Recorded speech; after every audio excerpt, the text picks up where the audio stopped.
Macafieja World. Integrated rate equation of different order reactions.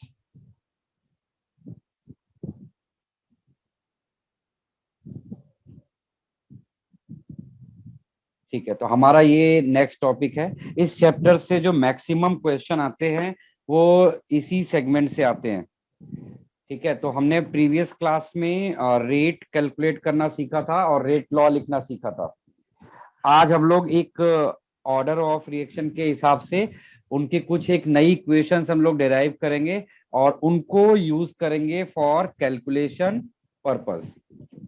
चलिए, पहले आपको देखिए नोट करने में टाइम आपको लगाना है। आप नोट करिए, मेरे साथ साथ नोट कर सकते हैं तो करिए।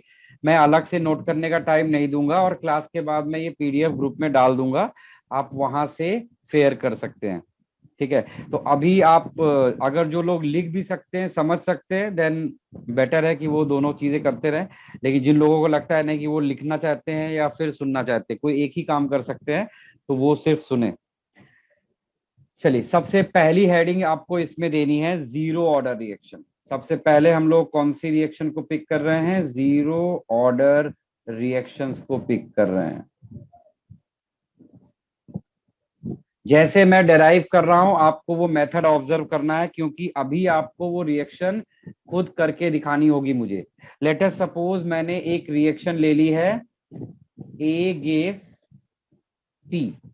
ए रिएक्टेंट है, पी प्रोडक्ट है। अब मैं इस रिएक्शन का रेट लॉ लिखने जा रहा हूं। तो इस रिएक्शन का रेट लॉ क्या आएगा? आर इज इक्वल टू के। For zero order reaction power क्या रहेगी? जीरो रहेगी। ठीक है, और इसकी डिफरेंशियल रेट इक्वेशन क्या लिखेंगे? Minus of D by D T of active mass of A equals two plus of D by D T of active mass of P. ठीक है, तो हमें यहाँ पर इन दोनों को यूज करना है, सिर्फ रिएक्टेंट के साइड से ही देखना है। तो हमने इन दोनों को यूज किया। तो के ए टू दी पावर जीरो को हम लोग क्या लिख सकते हैं? किसी भी चीज की पावर जीरो हो तो वो वन हो जाएगा। और इधर से ये क्या है? Minus of D of A divide by D T. यहाँ से डी टी एक तरफ कर लीजिए, डी ए एक तरफ कर लीजिए, तो आपको यहाँ पर दिखेगा इस जगह पर minus of D A equals to आ जाएगा के टाइम्स डी टी। ठीक है, अब हमने क्या किया? इस इक्वेशन को इंटीग्रेट किया। किसके रिस्पेक्ट में इंटीग्रेट करते हैं? विद रिस्पेक्ट टू, इसको टाइम को, इस इनिशियली टाइम जीरो लेंगे और फाइनल टाइम हमने टी लिया। और इस वाले को कंसंट्रेशन के रिस्पेक्ट में इंटीग्रेट कर रहे हैं। इनिशियल कंसंट्रेशन मैंने लिया है सी नॉट एंड फाइनल कंसंट्रेशन है आफ्टर टी टाइम सी। अब यहाँ पर इंटीग्रेशन आपको करना है। तो इंटीग्रेशन अगर आपको याद हो, किसी भी के तो कांस्टेंट है, इसको बाहर लिख लीजिए। तो इंटीग्रेशन ऑफ डी टी क्या होगा? Integration of D T is T, और उसके ऊपर लिमिट लगा देते हैं जीरो से टी में। और ऐसे ही यहाँ पर इंटीग्रेशन ऑफ डी ए क्या होगा? Integration of D A is a, और इसके ऊपर लिमिट लगा दीजिए सी नॉट से सी, और बाहर माइनस का साइन रखा हुआ है। तो जरा इस इंटीग्रेशन को ओपन करते हैं। तो जब आप इसको ओपन करेंगे तो it will B look like this, के टी। इसको हम लोग क्या लिखेंगे? T minus zero. आपको इंटीग्रेशन में लिमिट लगानी अगर आती है तब तो आप फटाफट कर लोगे। अगर आपको नहीं आता है तो जस्ट इसको ऐसे ही नोट कर लीजिए। यहाँ पर टी माइनस जीरो, तो जीरो का टर्म जीरो हो जाएगा। और ये क्या होगा? C minus C not.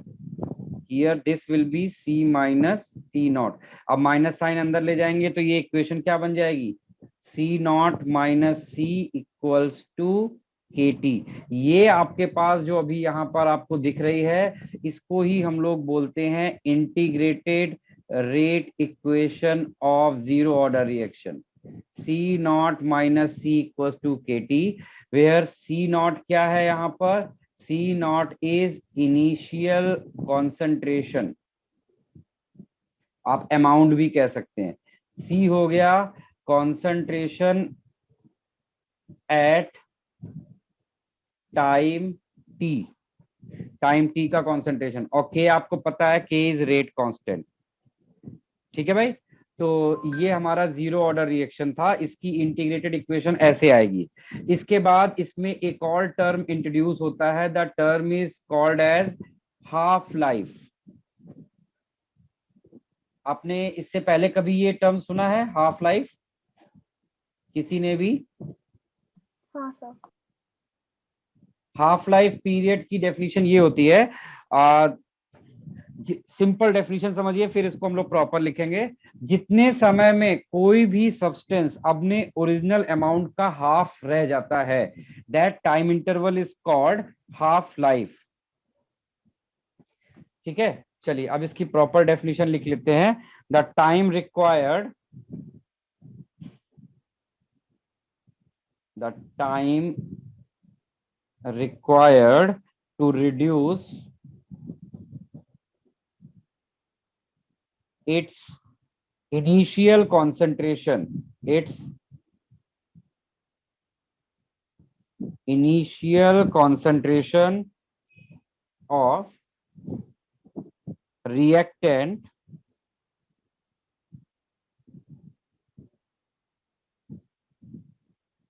to half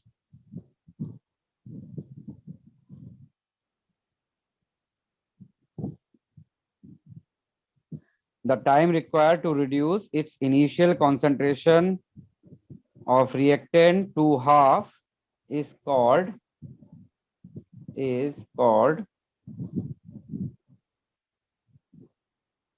half life, half life. Half life को हम लोग सिंबल कैसे देते हैं, half life is written like that, T1/2। ये क्या शो करता है, this is the symbol of half life. ठीक है, चलिए, तो as per definition when time T was 0, मतलब इनिशियल कॉन्सेंट्रेशन था, देन कॉन्सेंट्रेशन कितना है, C0, and when time was T, तो फिर इसका फाइनल कॉन्सेंट्रेशन क्या बन चुका है, इसका फाइनल कॉन्सेंट्रेशन बन चुका है इनिशियल अमाउंट का हाफ। ठीक है, तो अब हमने यहाँ पे टाइम को क्या रखना है, टाइम हमने 1/2 लिया है, यानी हाफ लाइफ जब होगा उस वक्त कॉन्सेंट्रेशन इसका कितना है, C0/2। तो अब आपको क्या करना है, टी और ये क्या है आपका फाइनल कॉन्सेंट्रेशन है ना, तो आपको C का वैल्यू और T हाफ का वैल्यू उठाकर इस इंटीग्रेटेड रेट इक्वेशन में रख दीजिए। तो जैसे ही आप यहाँ पर वैल्यू पुट करेंगे, तो C की जगह पर आप रखिए C0/2 इक्वल्स टू KT1/2। तो यहाँ से इसको सिंप्लीफाई जब आप करेंगे तो आपको हाफ लाइफ का एक रिलेशन आएगा, T1/2 इज इक्वल्स टू हो जाएगा C0/2K। तो आप यहाँ पर देख सकते हैं, ये आपका हाफ लाइफ का एक्सप्रेशन आ जाएगा with respect to zero order reaction. और आप इस एक्सप्रेशन को देख के समझ सकते हैं कि यहाँ पर 2 भी कांस्टेंट है और k भी कांस्टेंट है। तो अगर 2 और k दोनों कांस्टेंट है, तो वी कैन से कि half life for zero order reaction is directly proportional to the initial concentration. Initial concentration को हमने सिंबल दिया था C0। अभी मैंने यहाँ पर इतनी चीज जो ऊपर से नीचे तक लिखा है, इसमें से कोई स्टेप जो आपको नहीं समझ में आ रहा है, पूछिए, डिस्कस करिए, एनीवन, किसी को भी।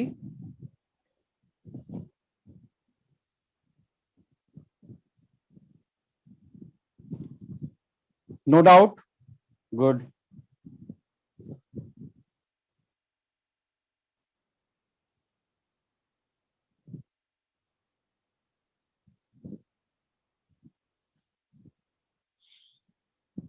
चलिए, इसके बाद आपका आएगा, अब इसके बाद अब थोड़ा सा लॉजिकल चीज की तरफ जा रही है। ये सब तो बुक में भी लिखा रहता है, ठीक है। अब मैं यहाँ पर आपसे कुछ क्वेश्चंस पूछूंगा और आप लोगों को साइलेंट नहीं बैठना है, आप लोगों को आंसर करना है यहाँ पर। साइलेंट नहीं बैठना है, साइलेंट बैठेंगे तो आप कुछ भी सीख नहीं पाएंगे। तो इट इज एडवाइजेबल कि आप अपना माउथ ओपन रखिए और माइक भी ओपन रखिए, बिजी रहिए, इंगेज रहिए। फ्री बैठ गए तो फिर आप नहीं सीख पाओगे जो मैं आपको सिखाना चाह रहा हूं यहाँ पर। ठीक है, अभी यहाँ पर टाइम t इक्वल्स टू 0 है और इस वक्त जो कॉन्सेंट्रेशन है रिएक्टेंट का वो A है। ठीक है, मेरा क्वेश्चन है, आप मुझे बताओ एट टाइम t ये जो कॉन्सेंट्रेशन है इसका, ये A/2 हो जा रहा है। ठीक है, तो मुझे बताइए कि at this time what will be the concentration of reactant?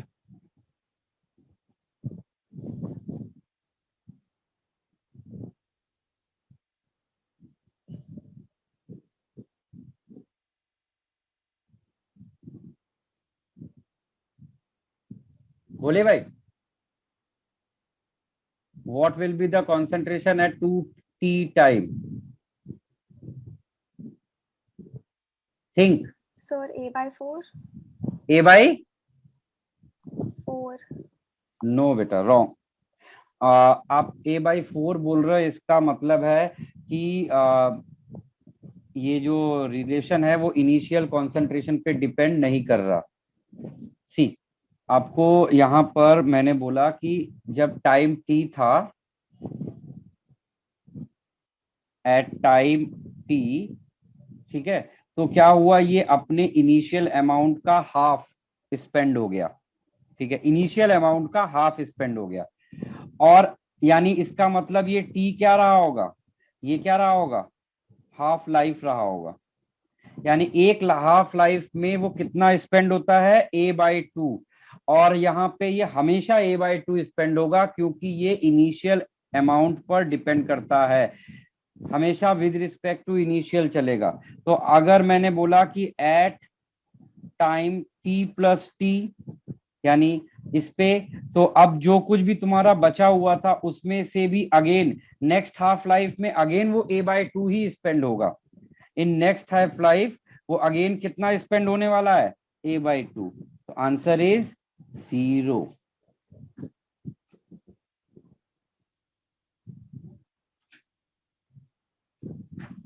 समझ में आ रहा है आपको ये चीज जो मैं बोल रहा हूं?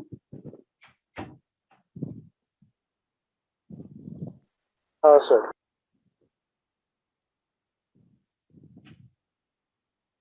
चलिए, अब जरा आपने देखिए एक्चुअली क्या समझा, आपने ये समझा कि इनिशियल अमाउंट का हाफ, तो आपने ये समझा कि इस वाले स्टेप के लिए ये इनिशियल अमाउंट है तो इसका हाफ हो जाएगा। लेकिन आपको ये भी ध्यान रखना पड़ेगा कि ये जो हाफ लाइफ है वो ओरिजिनल इनिशियल अमाउंट पे डिपेंड करता है। तो यानी विद रिस्पेक्ट टू दिस आप हमेशा क्या करेंगे, आगे की रिएक्शन मूव करेंगे। चलिए, अब इसी में ही एक और इंटरेस्टिंग चीज है, मैं इसको, अभी मैंने कॉन्सेंट्रेशन को वेरिएट किया था, अभी मैं टाइम को वेरिएट करता हूं। तो जरा थिंक करिए, देखिए कौन आंसर करता है इसका।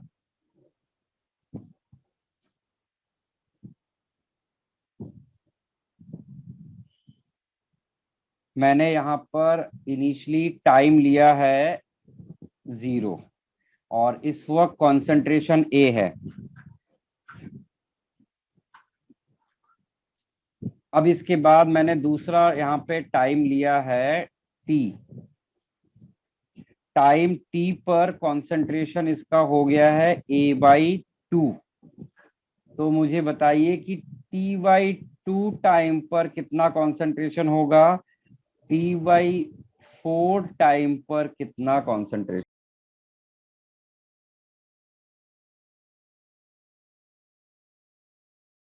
Yes, anyone, anyone, what is amount at this time? See, आपको यहाँ पर ऐसे थिंक करना चाहिए, जब टाइम t था तो ये अपने ओरिजिनल अमाउंट का हाफ हो गया, यानी this time is what, this time is half life?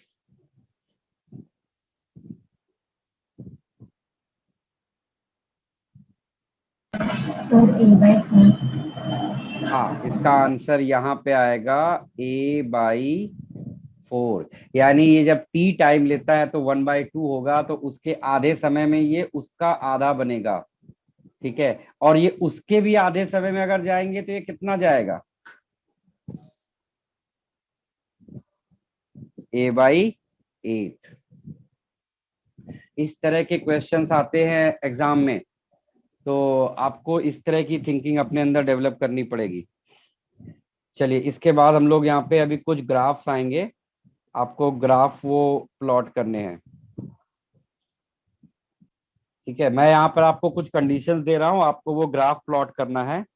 पहला ग्राफ आपको for zero order reaction plot करना है with respect to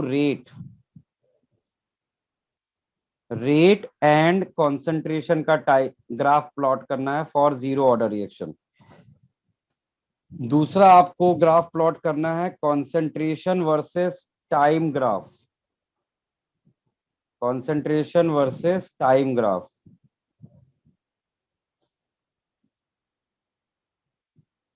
third graph आपको प्लॉट करना है हाफ लाइफ वर्सेस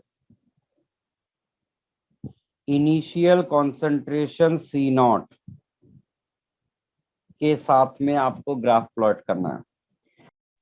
हाँ, किसी को याद आया इसका, समझा ग्राफ कैसा बनेगा?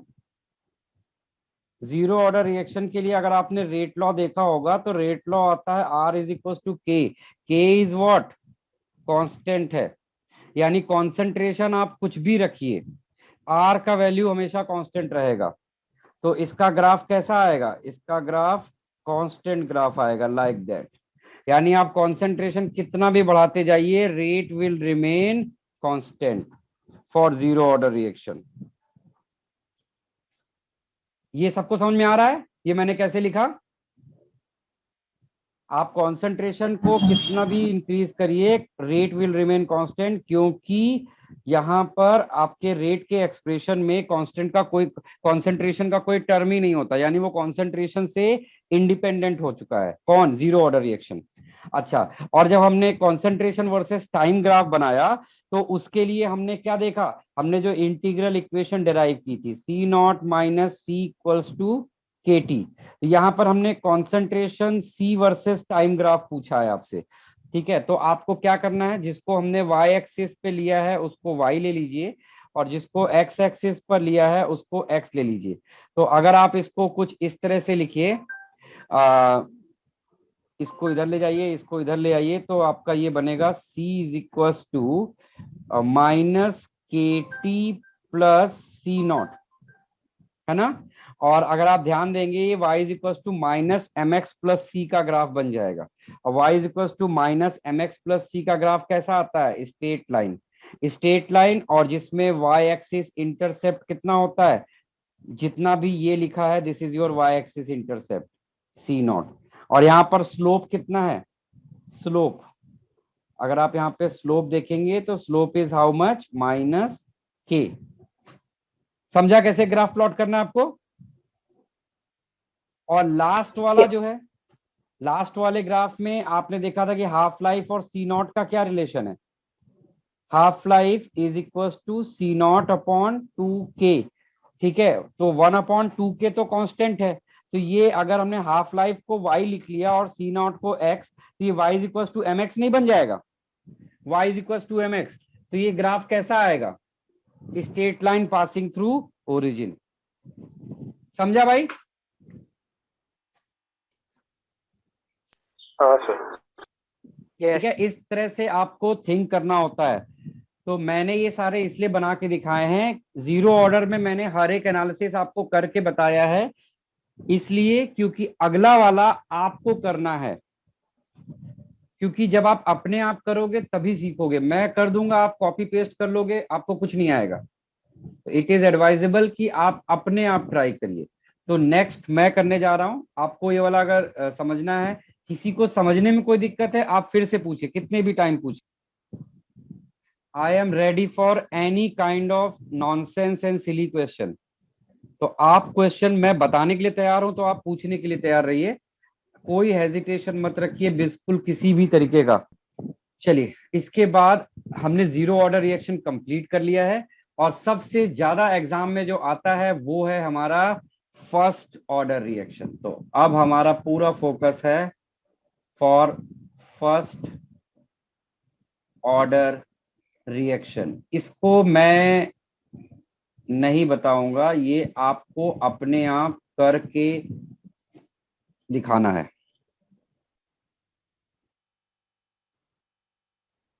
सर आपको आवाज नहीं आ रही। मैं बोल ही नहीं रहा हूं इसलिए मेरी आवाज नहीं आ रही।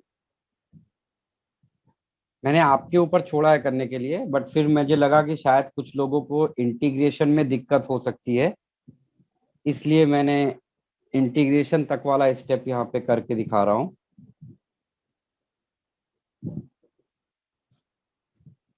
वन अपॉन एक्स का इंटीग्रेशन क्या होता है? L N X. L N X, L N X का मतलब होता है log base E. Base E को बोलते हैं एल एन एक्स। तो इसको सी नॉट से सी में इंटीग्रेट करना है, बाहर माइनस का साइन रखा रहेगा, तो ये क्या बन जाएगा? बाहर माइनस का साइन अभी भी रखा है, you can write it L N C minus L N C naught, लिख सकते हैं इसको ऐसा। ठीक है, आप माइनस साइन अंदर ले जाओ, तो ये क्या बन जाएगा? L N C naught minus L N C बन जाएगा। आप इसको log A minus log B को क्या लिख सकते हैं? Log A by B. This is your equation.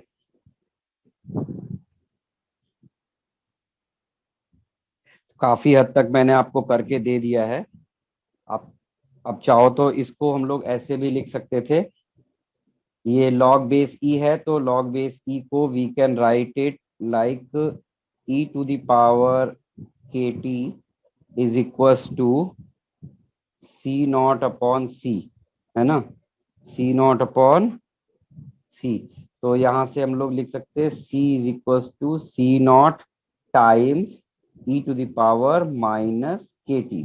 एक तो आप इस इक्वेशन को नोट करके रख लीजिए, क्योंकि कभी कभार आपको एक्सपोनेंशियल इक्वेशन की जरूरत पड़ती है। एक तो ये है, लेकिन हम जब क्वेश्चन करेंगे तो हम लोग एक्सपोनेंशियल इक्वेशन यूज नहीं करेंगे। तो उस जगह पर यहाँ पर हम लोग क्या यूज करेंगे? एक्सपोनेंशियल इक्वेशन की जगह पर हम लोग यूज करेंगे अभी जो मैं दूसरी इक्वेशन आपको डिराइव करके दे रहा हूँ। तो दूसरी इक्वेशन क्या है?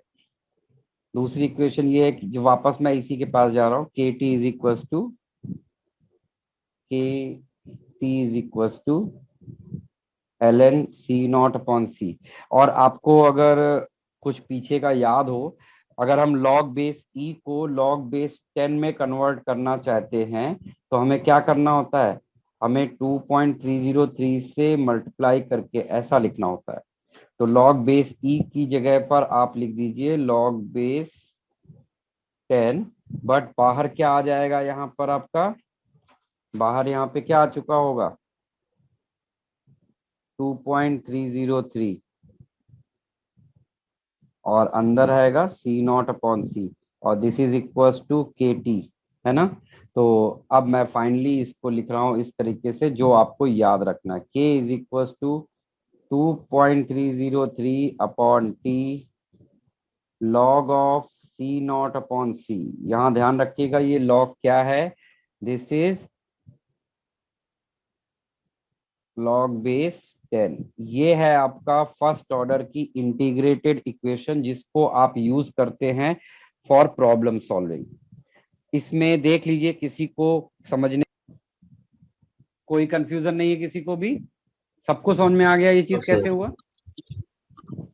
गुड, चलिए तो फिर आगे बढ़ते हैं। ये तो मैंने आपकी इक्वेशन डिराइव की, इसी से हम लोग क्वेश्चन करेंगे अभी। ये फॉर्मूला आपको एकदम बाय हार्ट कर लेना है, k is equal to 2.303 upon T log of C naught upon C. ये फॉर्मूला आपको जितना हो सके मैक्सिमम आपको याद रखना है। इसके बाद अब हम लोग हाफ लाइफ के लिए सारा कुछ करेंगे। फॉर हाफ लाइफ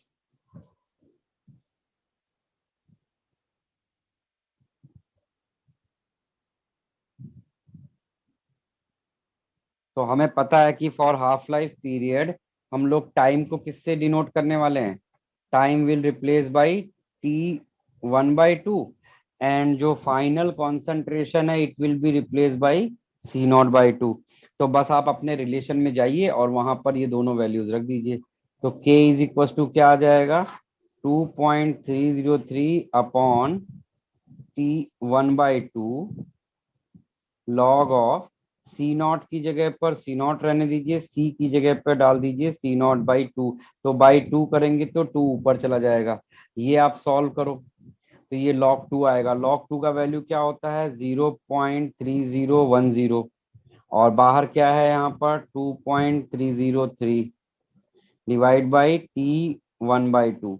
आप यहाँ पर क्या कर सकते हो? इन दोनों को पूरा सॉल्व कर लो। तो इनको जब पूरा सॉल्व कर लिया जाता है तो it gives 0.693 upon T1/2 that is equals to rate constant. तो ये हमें क्या मिल गया है? एक mathematical relation between rate constant and half life. और इस रिलेशन को देखकर आप बता सकते हैं यहाँ पर कि half life is independent of initial concentration. यहाँ पर इसको देख के आप क्या बता सकते हैं कि half life is independent of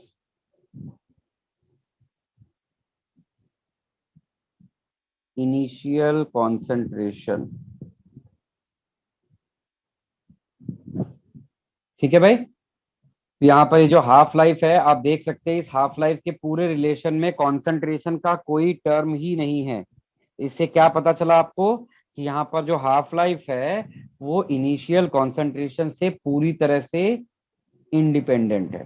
तो अगर उससे इंडिपेंडेंट है तो मुझे आप लोग अभी बताओ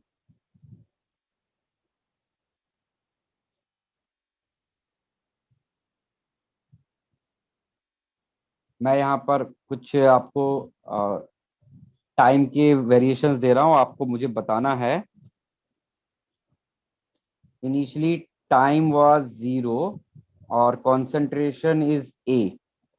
फिर after time T concentration becomes A/2, then what will be the concentration in next T time? What will be the concentration in next T time?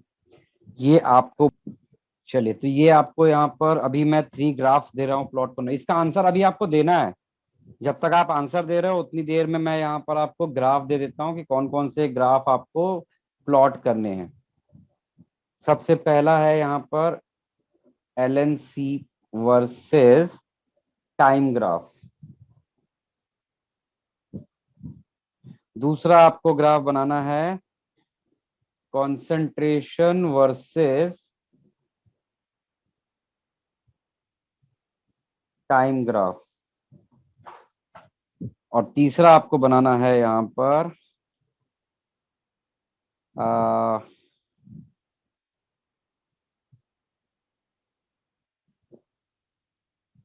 ln C0/C versus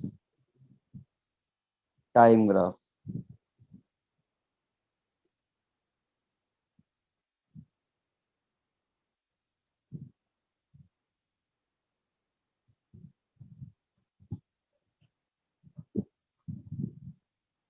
एक ग्राफ आप और बना सकते हो यहाँ पर,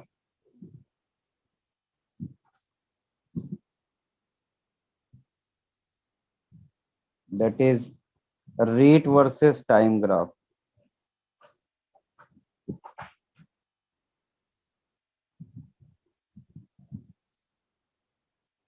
रेट वर्सेस कॉन्सेंट्रेशन ग्राफ। चलिए तो ये ग्राफ प्लॉट करना है और इनके आंसर। किसी को आया आंसर इसका?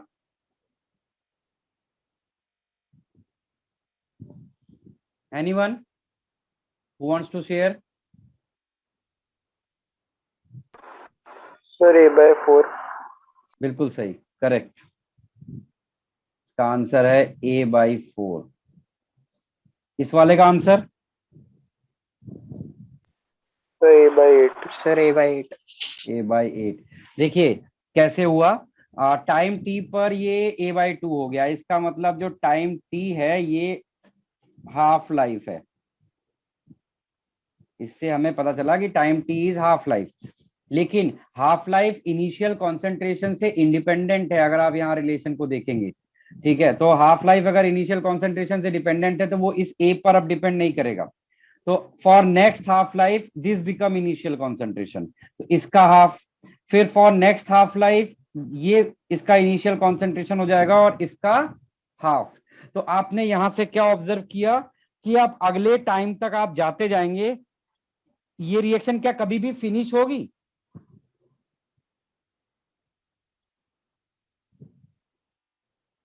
फॉर जो फर्स्ट ऑर्डर रिएक्शन होती है, क्या ये रिएक्शन कभी भी फिनिश नो होगी? सर। क्योंकि आप कभी भी जीरो आपको रिसीव नहीं होगा, नीचे डिनोमिनेटर का टर्म आपका बढ़ता जाएगा लेकिन जीरो रिसीव नहीं होगा आपको। तो इससे क्या पता चला कि first order reaction will not going to be finished.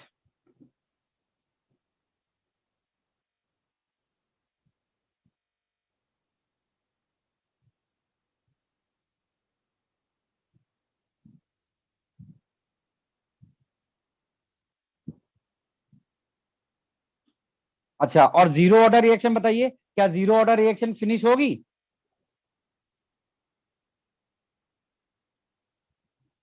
Zero order reaction हाँ फिनिश सर। होती है? यस, क्योंकि वो इनिशियल अमाउंट पे डिपेंड करता है। तो जो कुछ भी इनिशियल अमाउंट पे डिपेंड कर रहा है तो फिर वो जीरो होगा कभी ना कभी, तो वो रिएक्शन स्टॉप हो जाएगी when initial amount will consume.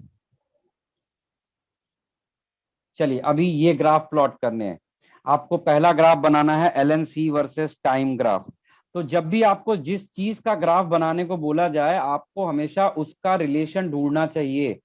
तो आपको LNC और टाइम का ग्राफ देखिए, पीछे कहीं पर कोई रिलेशन दिया है? LNC और टाइम का कोई रिलेशन है? ये आपके सामने है this relation, KT is equal to LN C0/C। तो मैं यहां पर इसको ऐसा लिख सकता हूं,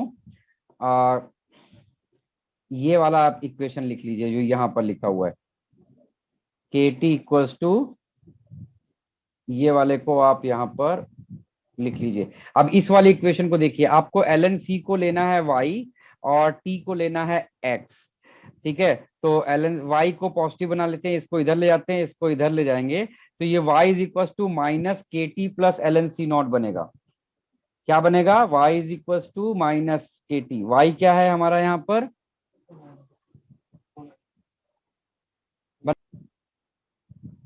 हाँ, तो यहाँ पर आपकी इक्वेशन कैसी दिखेगी? स्ट्रेट लाइन होगी लेकिन विद निगेटिव स्लोप। तो straight line with negative slope का ग्राफ कैसा दिखता है? Straight line with negative slope graph कैसा दिखेगा? है ना, ऐसा रहेगा निगेटिव स्लोप के साथ। अच्छा, अब आपको दूसरा ग्राफ बनाना है। अच्छा, भेजा किसी ने?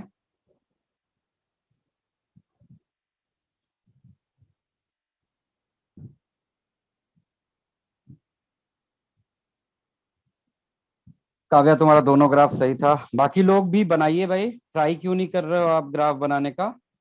एग्जाम ये मैं बनवा इसलिए रहा हूं क्योंकि एग्जाम में ग्राफ आएगा आपको।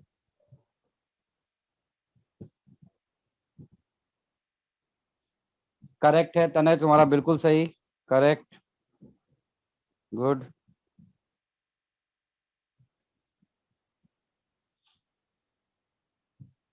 मैं यहाँ पर ग्राफ का एक बार नेचर बना के दिखा देता हूँ आपको। कॉन्सेंट्रेशन वर्सेस टाइम ग्राफ जो होगा वो एक हाइपरबोलिक ग्राफ होगा, जिसका जब टाइम जीरो होता है तो इनिशियल कॉन्सेंट्रेशन C0 होगा, तो ग्राफ C0 से शुरू होगा, लाइक दैट, ठीक है। और ln C0/C का ग्राफ होगा straight line passing through origin का। चलिए अभी लास्ट ग्राफ है आपका रेट वर्सेस कॉन्सेंट्रेशन। तो अगर आपके पास रेट वर्सेस कॉन्सेंट्रेशन का आप रिलेशन यहां लिखिए, तो क्या है? R is equal to K active mass of A। तो ये Y is equal to MX type का ग्राफ नहीं लग रहा है आपको? हाँ सर। तो ये वाला ग्राफ भी कैसा आएगा, straight line passing through origin. Graphs मैं इसीलिए आपको बनवा रहा हूं क्योंकि आजकल ट्रेंड आया है क्वेश्चंस में ग्राफ वगैरह पूछने का, तो आपको ये सब ग्राफ वगैरह भी प्लॉट करने आने चाहिए। चलिए, तो ये हो गया हमारा ग्राफिकल रिप्रेजेंटेशन। इसके अलावा फर्स्ट ऑर्डर के जब हम लोग क्वेश्चन करते हैं ना, तो I am giving you some additional relations जो आप यूज करेंगे some time for the problem solving. एक रिलेशन इसको नोट कर लीजिए कहीं पर, C by C naught is equal to होता है half to the power n। C आपको पता है फाइनल कॉन्सेंट्रेशन है, C नॉट आपका इनिशियल कॉन्सेंट्रेशन है, और उसकी पावर में half to the power n है, where n is what, number of half life, number of half life हो जाएगा। ठीक है भाई। और दूसरा आपके पास यहाँ पर रिलेशन जो आपको यूज करना है वो है capital T is equal to n times T1/2। T1/2 तो आप जानते हैं हाफ लाइफ है, और T क्या है, total time taken, total time taken is T, और n वही है number of half life.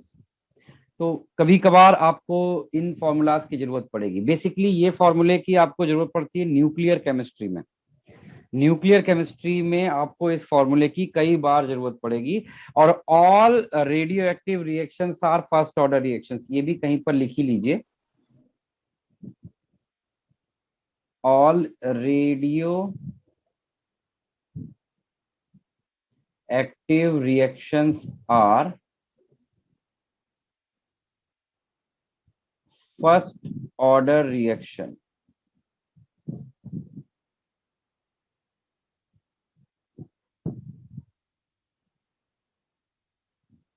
All radioactive reactions are first order reactions. तो जितने भी मैंने फॉर्मूले आपको भी ऊपर बताए हैं, हर रेडियो एक्टिव रिएक्शन में यही फॉर्मूले यूज करना है और यही सारे रिलेशंस यूज करने हैं। ठीक है, तो ये हमारा हो गया फर्स्ट ऑर्डर काइनेटिक्स।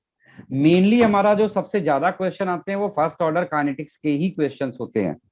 ठीक है, उसके बाद अब जो आपको एक और मैं नेक्स्ट सेकंड ऑर्डर भी करा देता हूं, बट सेकंड ऑर्डर आपको बहुत रेयरली कभी कोई क्वेश्चन देखने को मिलेगा सेकंड ऑर्डर काइनेटिक्स का। तो कंप्लीट कर लीजिए इसको भी, हेडिंग डालिए second order reaction. Second order reaction, उसी तरह से हम लोग यहाँ पर भी फॉर्मूले वगैरह सब कुछ पूरा डिराइव करने वाले हैं, बिल्कुल वैसे ही। आपके पास इनिशियली यहाँ पर रिएक्टेंट A था, A गिव्स प्रोडक्ट P। ठीक, फिर उसके बाद आप यहाँ पर रेट लॉ लिखेंगे, R is equal to K और active mass of A to the power 2, क्योंकि ऑर्डर 2 है। और इसकी डिफरेंशियल इक्वेशन क्या आएगी, minus of D of A divide by dt। तो यहां से आपने A का टर्म एक तरफ किया, dt का टर्म एक तरफ कर लिया, तो ये बन जाएगा K dt is equal to -1 upon active mass of A to the power 2 D of active mass of A। Now अब हम लोग क्या करेंगे, इसको इंटीग्रेट करेंगे टाइम 0 से टाइम t तक, और इसको इंटीग्रेट करेंगे इनिशियल कॉन्सेंट्रेशन से फाइनल कॉन्सेंट्रेशन तक। ठीक है, तो अब यहां पर आपको ग्राफ इसका तो बिल्कुल फिक्स है, दैट इज KT, और इधर से क्या आएगा, तो 1 अपॉन एक्स स्क्वायर का इंटीग्रेशन क्या होता है, 1 अपॉन एक्स स्क्वायर का इंटीग्रेशन होता है x to the power -2 + 1 divide by -2 + 1। तो x की पावर -2 + 1 करेंगे तो कितना आएगा, x की पावर -1 डिवाइड बाई -1। तो x यहाँ पर क्या है, a है, तो आपको यहाँ पर मिलेगा क्या, a to the power -1 divide by -1, और बाहर पूरा माइनस का साइन है, और लिमिट यहाँ पर लगेगी C0 से C में। ठीक है, तो अब आप अगर ये यहाँ पर माइनस साइन को अगर आप पूरा ले जाएं तो ये क्या हो जाएगा, ये माइनस माइनस प्लस हो जाएगा। ठीक है। और ए इनवर्स को आप क्या लिख सकते हैं, 1/a, और 1/a पे लिमिट लगाएंगे तो it will be write like that, 1/c minus 1/c0 is equal to आएगा kt। This is your differential rate equation. ये आपकी डिफरेंशियल रेट इक्वेशन है जो आप क्वेश्चंस करने के लिए यूज करने वाले हैं, डिफरेंशियल रेट इक्वेशन। वैसे फर्स्ट सेकेंड ऑर्डर का कभी भी आपको क्वेश्चन नहीं आता। इसके बाद आपके पास आएगा, नेक्स्ट है हाफ लाइफ का टर्म, हाफ लाइफ पीरियड। जैसे पीछे डिराइव करते थे बिल्कुल वैसे ही हम लोग यहाँ पर हाफ लाइफ के लिए डिराइव करेंगे फिर से। तो यहाँ पर हम लोग क्या करने वाले हैं, c will be replace by c0/2 and time will be replace by t 1/2। तो अब बस इस रिलेशन में यहाँ पर रख दीजिए तो आपको क्या दिखेगा, k t 1/2 is equal to 1/c0/2 minus 1/c0। तो इसको जब आप सॉल्व करोगे तो ये आपको क्या देने वाला है, यहाँ पर 1/c0। ये आपको यहाँ पर क्या रिलेशन देगा, 1/c0, ठीक है। और that is equal to kt 1/2। तो हम यहाँ से हाफ लाइफ का रिलेशन लिख सकते हैं, half life is equal to 1/k/c0, ठीक है। ये आपका हाफ लाइफ का रिलेशन आ जाएगा। और इस रिलेशन को देख के आप मुझे बताओ कि हाफ लाइफ कॉन्सेंट्रेशन के साथ में कैसे डिपेंडेंट है। यहाँ पर यहाँ से आप देख सकते हैं कि जो हाफ लाइफ है वो इनवर्सली प्रोपोर्शनल आ रही है किसके, इनिशियल कॉन्सेंट्रेशन के। यानी अगर हमने यहाँ पर कॉन्सेंट्रेशन सॉरी हाफ लाइफ के साथ में उन दोनों का इनवर्स रिलेशन है, अगर ये x होगा तो ये 1/x हो जाएगा। अगर कॉन्सेंट्रेशन डबल करेंगे तो टाइम हाफ हो जाएगा, टाइम डबल करेंगे कॉन्सेंट्रेशन हाफ हो जाएगा। तो हाफ लाइफ में इनवर्स रिलेशन मिलेगा आपको। तो ये हमने रिलेशन बनाने के बाद अब मैं क्या करने जा रहा हूँ, हाफ लाइफ का जनरलाइज स्टेटमेंट बनाने जा रहा हूँ, जनरलाइज स्टेटमेंट। तो अब जनरलाइज स्टेटमेंट लिख लीजिए, in general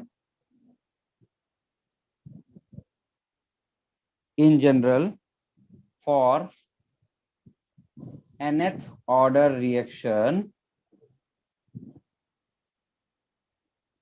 for nth order reaction half life आपकी कैसे रिलेटेड होगी, कॉन्सेंट्रेशन के साथ। Half life is directly proportional to the 1/c0 to the power n-1 रहेगा, where n is order of reaction,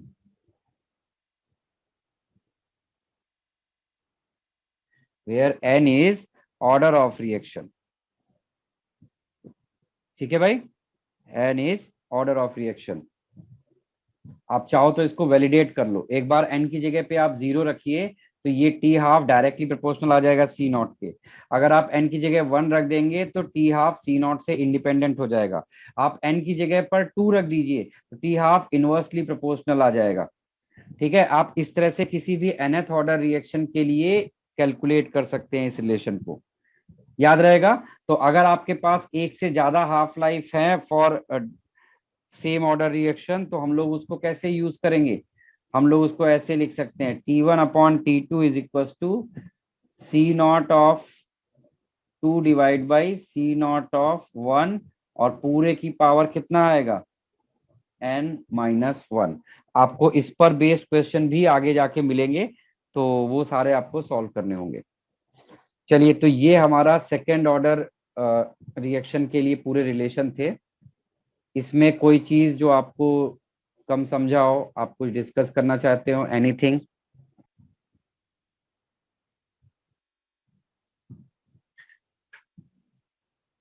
कोई डाउट है किसी को?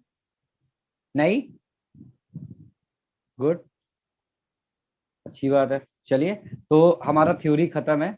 नाउ अब आपको क्या करने हैं, क्वेश्चंस करने हैं, ठीक है। तो क्वेश्चंस के लिए आप चलिए मैं क्वेश्चन देता जा रहा हूं, आप लोग को सॉल्व करना है. Write down first question. For a first order reaction, for a first order reaction, the time required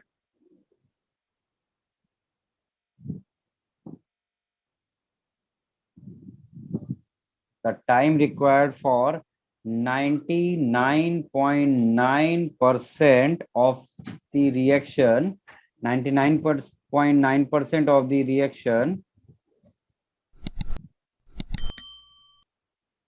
to take place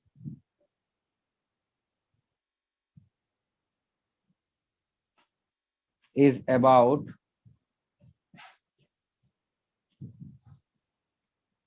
x times, then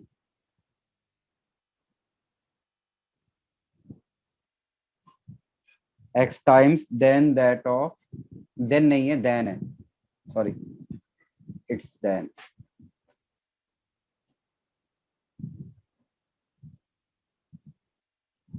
then that of that required for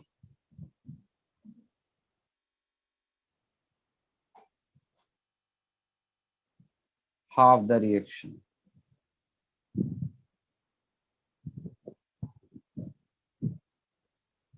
चलिए 1 मिनट 2 मिनट ट्राई करिए, फिर बताता हूँ.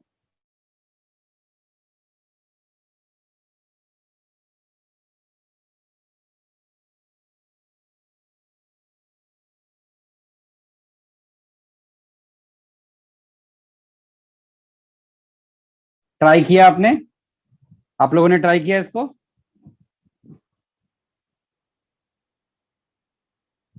अरे बहुत simple question है, सिर्फ फॉर्मूले में वैल्यू रखना है. देखिए कैसे थिंक किया जाता है इस तरह क्वेश्चन को. सबसे पहले आपने फॉर्मूला लिखा अपने सामने.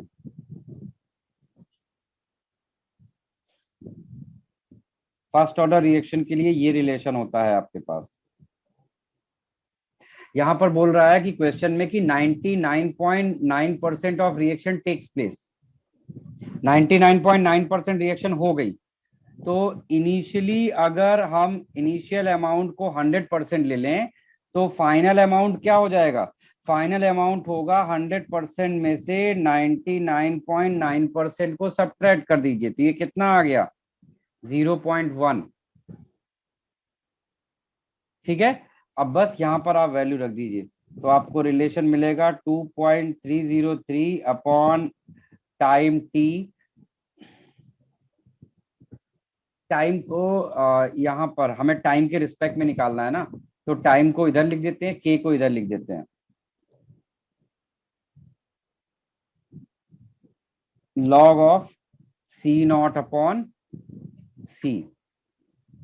तो सी नॉट कितना है आपका? 100 डिवाइड बाई 0.1. 100 डिवाइड बाई 0.1 हो गया. अब ये आप यहाँ से डेसिमल हटाओ तो ऊपर 1000 हो जाएगा, तो आप इसको क्या लिख सकते हैं? 2.303 1000. और लॉग ऑफ 1000 कितना होता है? लॉग 10 की पावर 3. 10 की पावर 3 को हम लोग लिख सकते हैं 3 log 10, है ना? तो आगे का इसका लिख लीजिए 2.303 इंटू 3 log बेस 10 अपॉन के.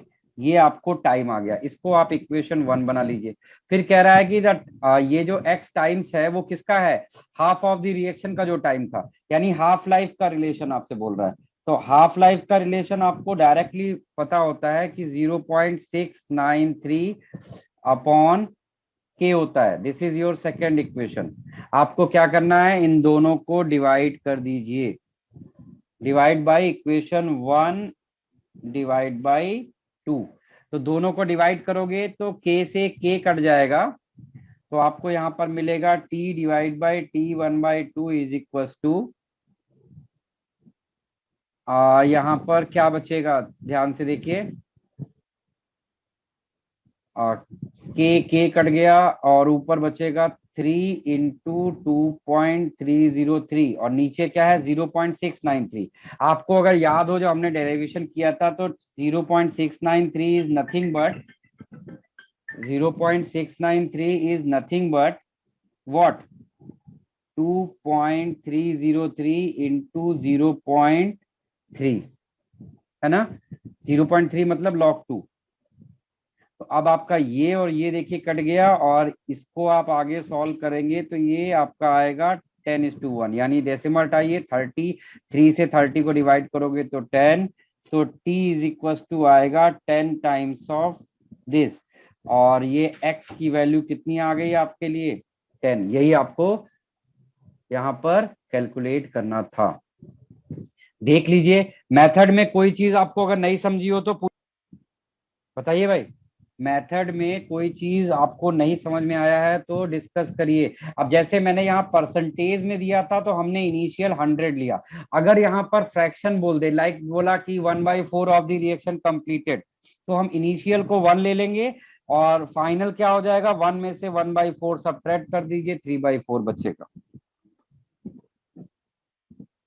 चलिए आई थिंक किसी को कोई डाउट नहीं आ रहा है। गुड। अब इसके बाद वाला क्वेश्चन आपको मुझे करके देना पड़ेगा। अगर आप करके नहीं देंगे तो मैं उसको मानूंगा ही नहीं कि आपको आया है। तो कंप्लीट करिए। नेक्स्ट क्वेश्चन लिखिए। For a first order reaction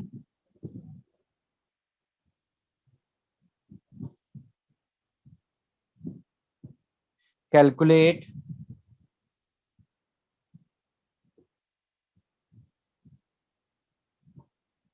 ratio between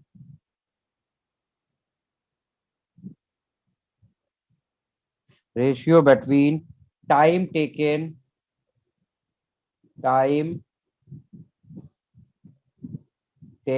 to complete 3/4 of the reaction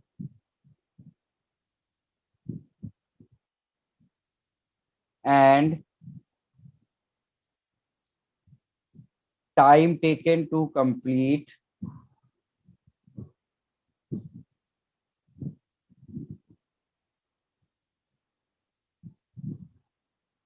half of the reaction।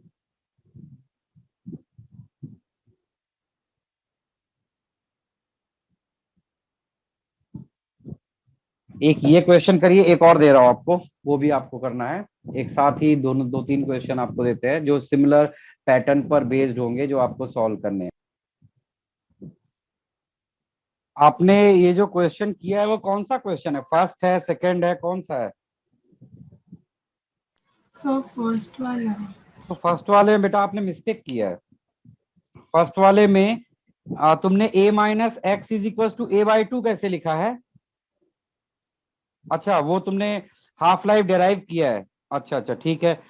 और दूसरे वाले में तुमने ये 2a/3 कहां से आ गया तुम्हारा?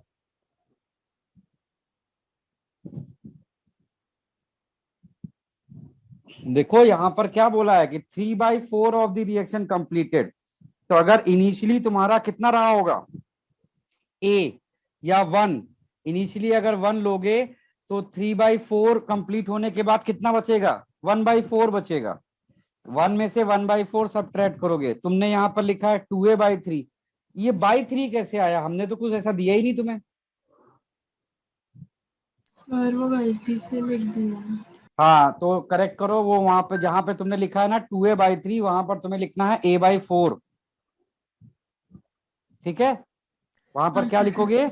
a/4।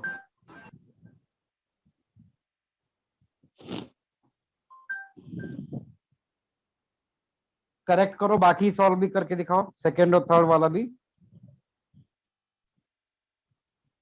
प्रथमेश तुम्हारा करेक्ट है, दोनों क्वेश्चन बिल्कुल सही, शाबाश।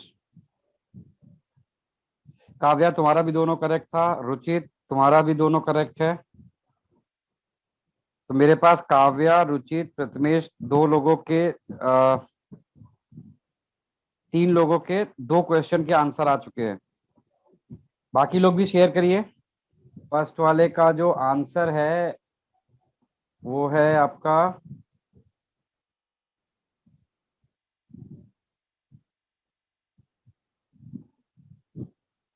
ये।